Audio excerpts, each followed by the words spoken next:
steps in this process. Okay, so let's get right to it. First of all, over half of the Love Island contestants' social media followers are fake. What a surprise. I have never personally watched Love Island. I don't know what it is, but it's some kind of survivor thing. And there was some kind of new research showing that every contestant, with one exception, boosted their Instagram influencer status by amassing an army of fake followers. These two had 65% fake followers each, and the rest of them were about 50%. And one of them, in 2 months, got 15,000 new followers.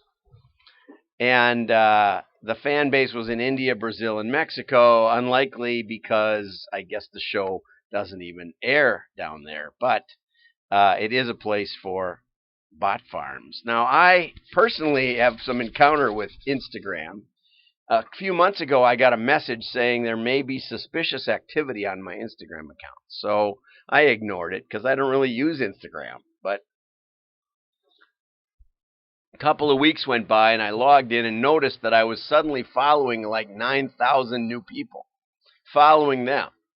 So what somebody had done is hacked my Instagram account and clicked follow on apparently their clients that they were selling fake followers to. So I became a fake follower of 9,000 Instagram celebrities, most of which live in very warm climates where not much clothing is required. So I've been diligently unfollowing everybody. For a while, I tried to care whether they were somebody I'd be interested in or not. Then I just decided anybody who's buying my followership doesn't deserve my followership. So I just go boom, boom, boom. Now I'm down to 3,000. So I've unfollowed 6,000, but it's very tedious. And I'm thinking to myself, hey, if you're so smart to know that I suddenly logged in from Indonesia, I think it was. If you know I'm logging in from Indonesia, why don't you do like Google and send me something that says, is this okay? No, it just had a note. It didn't stop it. So their security is flawed, which is part of the problem and why we have so much garbage on here.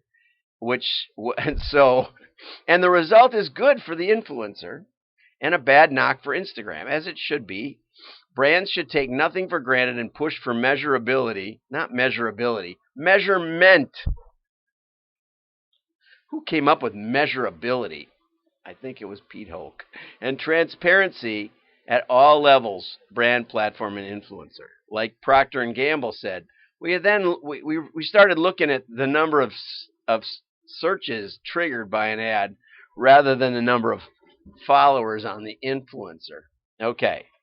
On that note, the ICO condemns ad tech real-time bidding.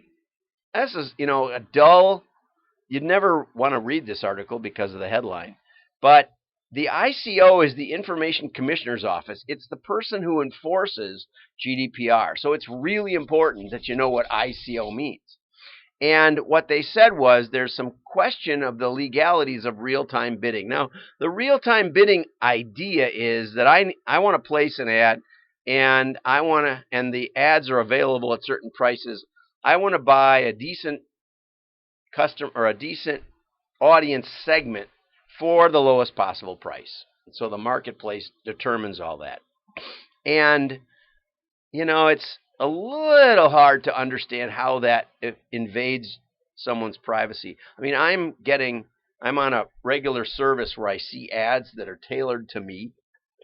And, I admit not every ad makes any sense to me at all, especially the little gamer ads, because I'm just not a gamer.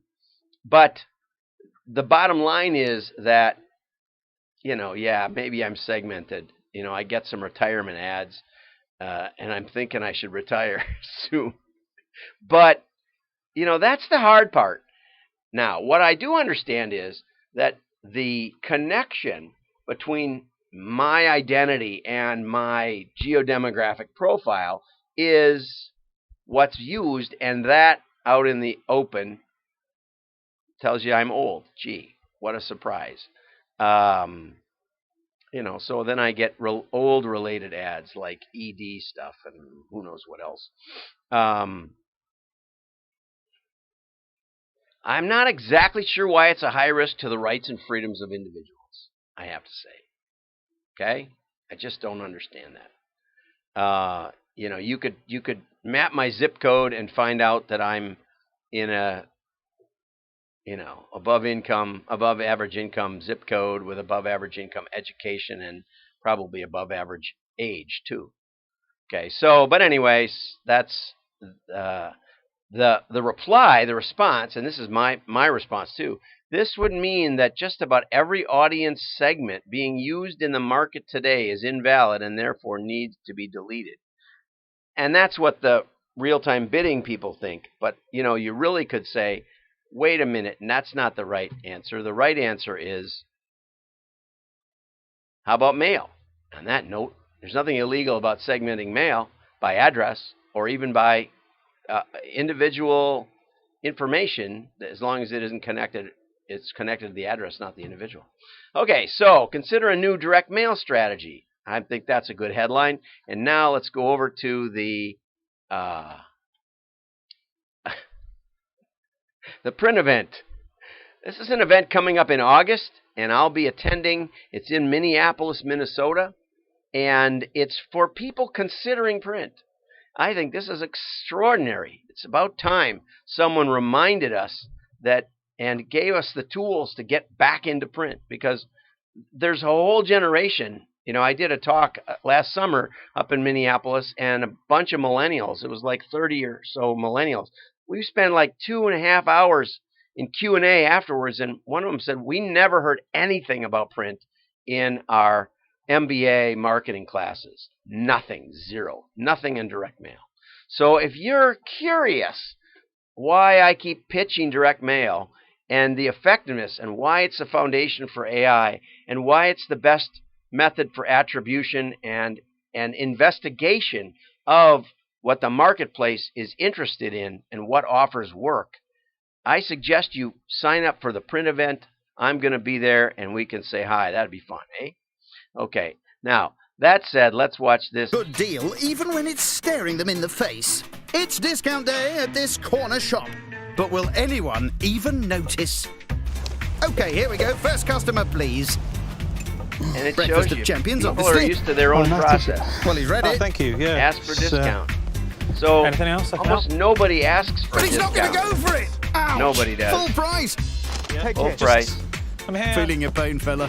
So they keep Hey, dialing up putting a few the more store, signs up. more That should do the stickers, job. more All in a stuff. mug. Notice. They put more stickers. Can I get some halloumi? Halloumi. Yeah, it's just in the fridge. All right. Doesn't ask for a discount. No worries. Read the signs. Read them. There's loads of them. Thanks very She's much. a smarty. Oi, watch out, And halloumi man. she does get a discount. Oh, yellow boiler suit. Nice. And finally, Condoms. That's they're all. just giving up. Wow. Do you always see the Ask for a smarter option? discount, which is Smarty. great. Simple, honest, mobile. Okay, that was great. So the point is that not everybody gets the offer, right? And that is especially true in digital, but in mail you have to look at it and you have to deal with it. And so Summer has some good advice, and she says, why not start with no? And we've heard all these strategies about getting people in the sales process say yes, yes, yes, yes, and in hypnosis also. But by allowing your prospect or customer to respond with a question to no, you put them in a more confident position of being in control and being decisive. Okay? Like you start out, you put a banner head, do you like ants in your house? No, I don't. I can, and then that's not threatening because I've already said no. So I know I can say no. I don't like ants in my house. And then you say, well, here's how we fix that. If you're interested. And if you're not interested, that's okay too. Okay, so I just think that was a great little tip for today and for this week. So on that note, likes are nice, but shares mean you care. Give it a share.